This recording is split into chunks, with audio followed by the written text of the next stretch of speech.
Hey guys, I am here doing some self-practicing therapy. I believe that it is extremely healthy to heal your mind and to find answers, right? Because we're living in this world full of science, full of religion, full of beliefs and practices and just culture, right? So the moral of the story is that we're living in a everyday reflux of just trying to find answers, right? We're trying to find answers and we're trying to find the motive to life and what really fuels us, right? But there just comes a time in our lives where we feel stuck and the enemy just plays tricks with us and we get flustered with false beliefs and just false images and definitions of ourselves, right? And it has a lot to do with our past.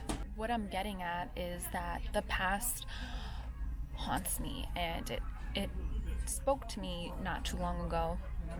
I went to my therapist and I haven't been to my therapist in quite some time, and I just want to just throw this in. There is no problem seeing a therapist. I think it is actually healthy to speak to somebody who doesn't know you. I went to my therapist not too long ago. Mind you, I haven't seen him since 2016. It is currently 2019. Am I perfect? No. Have I been going through certain things in my life? Yes. And that's where I hit a roadblock.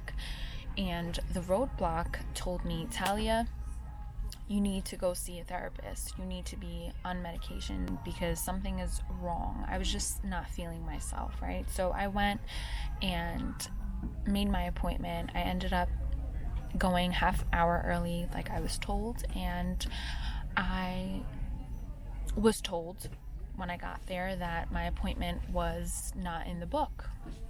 My name was not in the book, so I was completely confused and just flustered. I was like, what do you mean?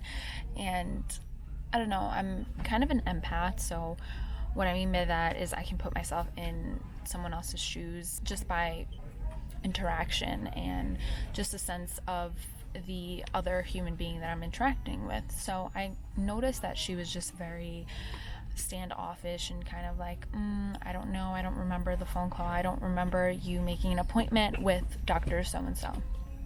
So I told her directly, I was like, does he not want to see me? Like, what's going on? I just felt like she knew that I knew what was up, and she's like, no, I'm so sorry, blah blah. So I was literally waiting for like half hour in the waiting area, and the psychiatrist came out, and I was like, hi doc. He was like, very blank stare.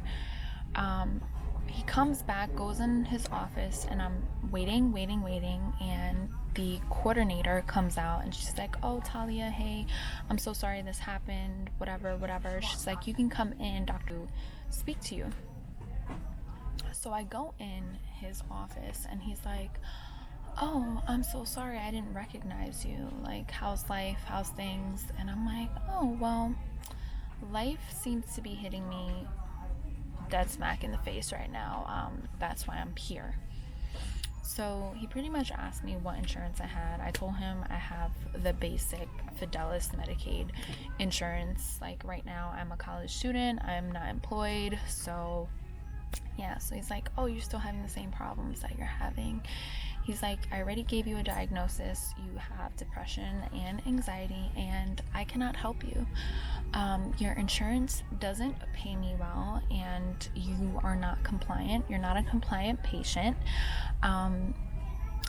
I can give you a brain stimulation, which is pretty much a chair that has a helmet and it stimulates your brain. I really don't know, but he pretty much said like that's the only thing that can help me because I'm not compliant. So he said, I'm sorry, I can't see you. You can go somewhere else closer to your home, yada, yada, yada. So he pretty much like discharged me, like did not want to help me.